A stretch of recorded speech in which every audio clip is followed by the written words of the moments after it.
संवेदनशील मनाचा उत्स्फूर्त उद्गार म्हणजे कविता.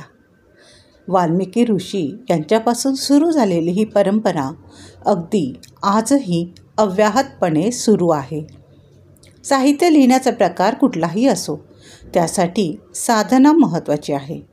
बरेचदा होतं काय की कोणीही उठतो, यमक जुळवून कविता लिहितो, तेव्हा खऱ्या अर्थाने कवीला सन्मान प्रतिष्ठा मिळतेच असं नाही. साहित्याचा काव्य हा प्रकार त्यामुळे बरेचदा दुर्लक्षित राहतो. अगदी बोटावर मोजणे इतके कवी आपल्या काव्यामुळे, लिखाणामुळे लोकांच्या मनात हृदयात घर करून बसले आहेत. या पार्श्वभूमीवर कवितेचे घर ही संकल्पना ऐकली, वाचली आणि हे कवितेचं घर म्हणजे नेमकं काय असेल हे जाणून घेण्याची उत्सुकता वाढली. कवितेच्या घराचे संस्थापक श्रीकांत पेटकर यांच्याशी परिचय झाला आणि मोत्याची लढी उलगडत जावी इतक्या सहजतेने या अभिनव पण सुंदर संकल्पनेचा परिचय झाला. नमस्कार मंडळी, मी ज्योती कपिले. माझ्या यूट्यूब चॅनलमध्ये आपल्या सर्वांचं स्वागत. मंडळी, आपण माझ्या चॅनलवर नवीन असाल तर कृपया चॅनलला लाईक, शेअर, सबस्क्राईब करा. हा व्हिडिओ आवडला, हे कवितेचं घर आवडलं तर व्हिडिओला फॉरवर्ड करा आणि हो, बेल आयकॉनला प्रेस करायला विसरू नका, जेणेकरून मी अपलोड केलेला प्रत्येक व्हिडिओ आपल्याला सर्वप्रथम मिळेल. कवितेचं अनोखं घर. माणसाचे विचार कार्य चांगलं असेल तर त्याला सहकार्य करणारे हात त्याच्यासोबत येतात, त्याची ताकद वाढवतात. घडलं असं. श्रीकांत पेटकर यांचे भाऊ किशोर पेटकर हे रेल्वेत मोठ्या पोस्टवर कामाला असल्याकारणे ते नागपूर येथे राहत होते. तर आईवडील शेगाव बुद्रुक गावाचे रहिवासी. शिक्षणासाठी एकेकाला गाव सोडावं लागलं, पण गावाशी मातीशी असलेली त्यांची नाळ घट्ट जुळलेली होती. आईवडिलांना भेटायला गावी यावं तर त्यांच्या गावी येण्या जाण्याचा रस्ता नव्हता. गावाच्या विकासाची कित्येक कामं खोळंबलेली होती.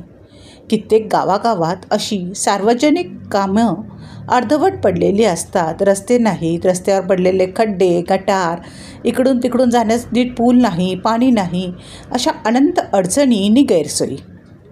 शेगाव बुद्रुक गावातील नादुरुस्त पूल दुरुस्त करण्याचे काम कधी होणार म्हणून किशोर पेटकर यांनी ग्रामपंचायत कार्यालयाला विचारपूस केली असता त्या कामासाठी 3,000 रुपये इतका खर्च येईल, शिवाय त्यासाठी मीटिंग, शासनाची मंजुरी लागेल आणि मग पुलाचं काम कधी होईल हेही निश्चित ठरत नव्हतं. मग त्यांच्या डोक्यात आलं, त्यांनीच हे काम केलं तर. त्यांनी एक विचारातून समविचारी तरुणांनी, मित्रांनी एक व्हॉट्सअप ग्रुप काढला. दर महिन्याला सभासदांनी 100 रुपये काढावे, त्या रकमेतून गावाची राहिलेली कामं करावी असं ठरलं.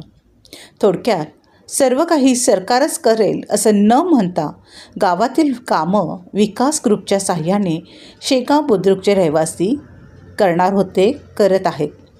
स्वावलंबनाचे धडे गिरवत आहेत. पहिल्याच महिन्यात 70 जण जमले. पहिलं काम पार पडलं. उत्साह वाढला.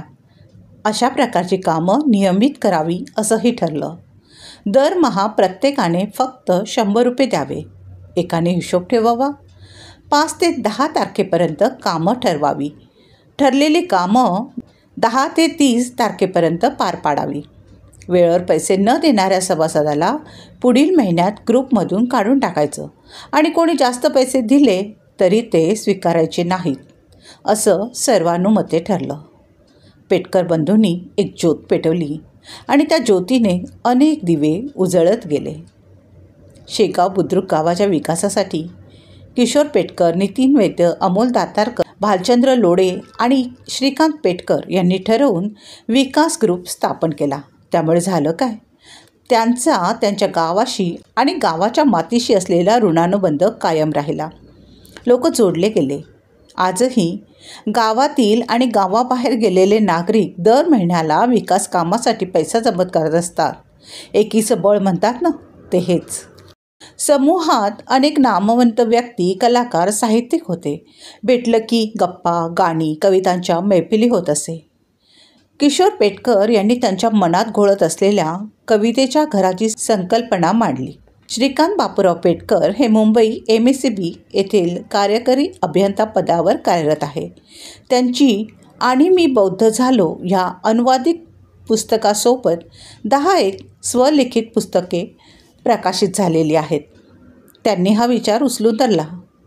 त्यांच्या आईची जात्यावरील ओव्या व गाणी म्हणण्याची आवड, त्यामुळे पेटकर बंधूंनी गावात लोककवी प्रशांत मोरे यांचा आईच्या कविता बहिणाई गावोगावी असे गाण्याचे कार्यक्रम आयोजित केलेले होतेच.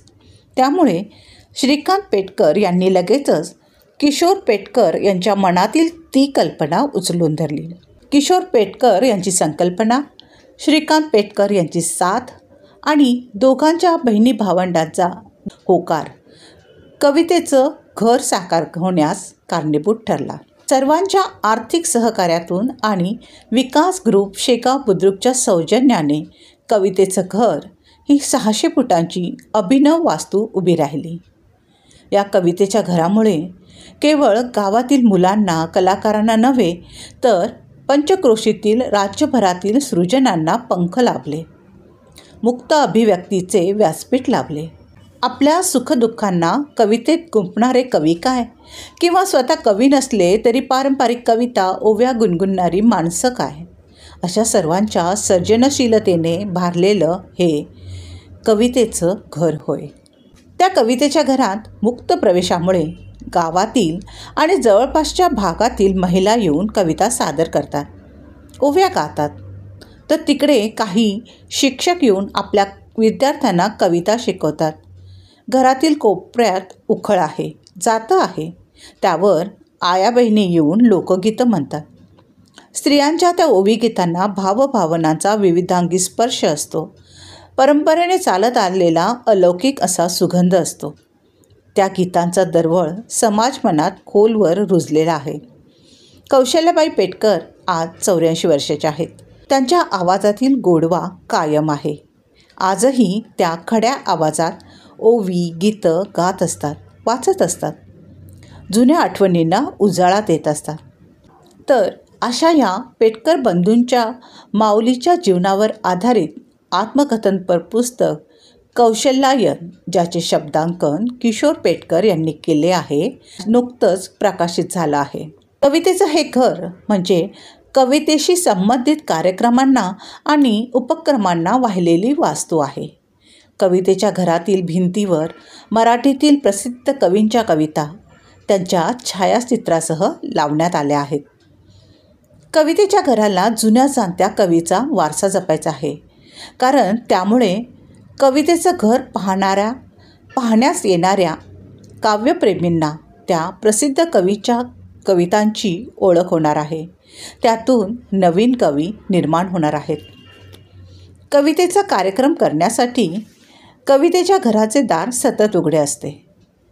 आता तर हिंदी, उर्दू, तामिळ अशा सर्व भाषेतील कवींची माहिती कवितेच्या घरात मिळत राहणार आहे. कवितेच्या घराला कुठल्याही भाषेचे, विषयाचे बंधन नाही.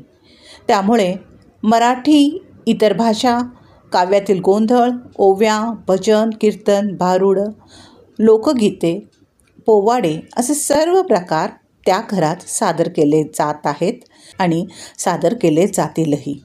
कवितेच्या घराची महती ऐकून चंद्रपूर येथील खासदार आणि आमदार यांनीही कवितेच्या घराला भेट दिली आहे. कवितेच्या घराचे पुढील उपक्रम ठरलेले आहे. भविष्यात कवितांचे मोठे दालन करण्यात येणार असून मराठीतील नामवंत कवीच्या कविता संग्रहाबरोबरच नव्याने प्रकाशित होणाऱ्या कवींच्या पुस्तकांचे प्रदर्शन लावण्यात येणार आहे. या आवाहनाला प्रतिसाद म्हणून ग्रंथाली प्रकाशनाने विविध नामवंत कवींचे एकूण 200 काव्यसंग्रह कवितेच्या घराला भेट म्हणून दिलेले आहेत. कवितेच्या घरामध्ये प्रसिद्ध उर्दू शायर मिर्झा गालिब यांची 126वी जयंती शेगाव बुद्रुक येथील जिल्हा परिषद शाळेतील विद्यार्थ्यांसोबत मोठ्या उत्साहाने साजरी करण्यात आली. मिर्झा गालिब यांच्या साहित्यकृतीवर तसेच त्यांच्या जीवनकार्यावर यावेळी प्रकाश टाकला गेला. कवी श्रीकांत पेटकर यांनी लहान मुलांसाठी असलेली पुस्तकं त्यावेळी जिल्हा परिषद शाळेसाठी भेट म्हणून दिली. लहान मुलांना साहित्याची गोडी लागावी, त्याच्यावर साहित्यिक संस्कार व्हावेत या उद्देशाने भविष्यात सुद्धा पुस्तकांचे वाटप करण्यात येणार असल्याचे, तसेच कवितेच्या घरी विविध साहित्यिकांचे कार्यक्रम घेऊन साहित्यिकांची ओळख लहान मुलांना व्हावी, हा सुद्धा महत्त्वाचा उद्देश असल्याचे कवी पेटकर यांनी सांगितले आणि त्याचे सुंदर प्रत्यंतर तिकडच्या शालेय विद्यार्थ्यांकडे बघून आले. होय, तिकडच्या विद्यार्थ्यांना साहित्याची आवड निर्माण झाली असून ते कविता करतात आणि त्या सादरही करतात. अहो, मोठमोठे कवी मोबाईल वा पुस्तकात बघून कविता वाचन करत असता त्या चिमुरड्यांच्या कविता तोंडपाठ आहेत हे नवल होय. बरं, कविता ही मुलांच्या निरीक्षणातून आलेली. आईपासून आकाशगंगेपर्यंत कुठलाही विषय त्या चिमुरड्यांना वर्ज्य नव्हता. त्यांच्या हुशारीची चमक नजरेत भरण्यासारखी. अशा वेळेस वाटलं, दूरदर्शी पेटकर बंधू भगिनी यांचा एक अचूक निर्णय गावाला प्रगतीपथावर घेऊन जात आहे. हे रोपटे लवकरच वटवृक्षाचे रूप धारण करेल यात शंकाच नाही. आजपर्यंत अनेक मोठमोठ्या साहित्यिक कवींनी, मान्यवरांनी इकडे उपस्थिती नोंदवली आहे. त्यात कवी यशवंत मनोहर, डॉक्टर रवींद्र शोभने, प्रदीप दाते, पी विठ्ठल, लोककवी प्रशांत मोरे, श्रीकांत पाटील, साहित्य अकादमी बालसाहित्य पुरस्कार विजेते एकनाथ आव्हाड, बालसाहित्यकार डॉक्टर सुमन नवलकर, ज्योती कपिले, ग्रंथाली विश्वस्त सुदेश हिंगलाजपूरकर, चित्रकार पांडुरंग वजे, उमेश कदम, प्रतिभा जगदाळे, विजय जोशी आणि ही यादी न संपणारी. पेटकर बंधूंनी आपल्या वडिलांच्या बापूरावजी पेटकर यांच्या स्मरणार्थ, सन्मानार्थ कविता, गझल, बालकविता संग्रह अशा 3ही प्रकारात पुरस्कार देण्याची सुरुवात केलेली आहे. श्रीकांत पेटकर कल्याण, संस्थापक कवितेचं घर. किशोर पेटकर नागपूर, संकल्पनाकार. प्राध्यापक प्रमोद नारायणे वर्धा, कार्यवाह. डॉक्टर संदीप भेले, मराठी विभाग प्रमुख बदलापूर, कार्यक्रम समन्वयक. सूर्यकांत पाटील वरोरा, प्रसिद्धी प्रमुख. हे सर्व शिलेदार आपापल्या क्षेत्रात उच्च पदावर काम करत आहेत. अशा उच्च विद्याविभूषित पण तरीही संवेदनशील व्यक्तींनी सुरू केलेले सर्व उपक्रम गौरवास्पद व अभिनंदनीय आहेत. भविष्यात ग्रामीण मातीचा सुगंध, स्पर्श आणि जीवन जाणीवा असलेलं अस्सल साहित्य कवितेच्या घरामुळे निर्माण होत राहील, असा विश्वास हे घर बघून वाटतो. दगदगीच्या व धावपळीच्या आधुनिक जीवनातून स्वतः वेळात वेळ काढून अनेक कवींना एक चांगली दिशा देण्याचं अनमोल कार्य पेटकर बंधू करत आहेत. त्यांचे कौतुक. आपल्या परीने मराठी भाषेला अभिजात करण्याचं कार्यही कवितेचं घर करत आहे.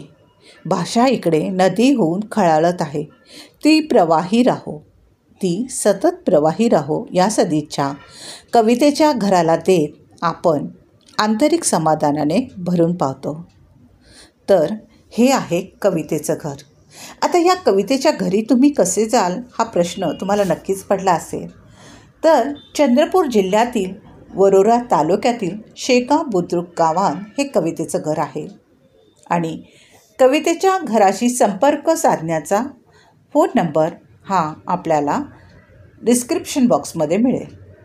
तेव्हा या अनोख्या कवितेच्या घराला आपण आपला हातभार लावूया, आपला खारीचा वाटा उचलूया. मी माझे कवितेचे पुस्तकं कवितेच्या घराला भेट म्हणून दिले आहेत. आपणही आपलं कवितेचं पुस्तक कवितेच्या घरासाठी जरूर भेट द्या. ही भेट नक्कीच अनमोल असेल. तर आपल्याला हे कवितेचं घर कसं वाटलं हे आम्हाला जरूर कळवा. भेटूया लवकरच एका नवीन व्हिडिओसह. तोपर्यंत आपली काळजी घ्या आणि हो, माझ्या चॅनलला लाईक, शेअर, सबस्क्राईब जरूर करा. थँक्यू.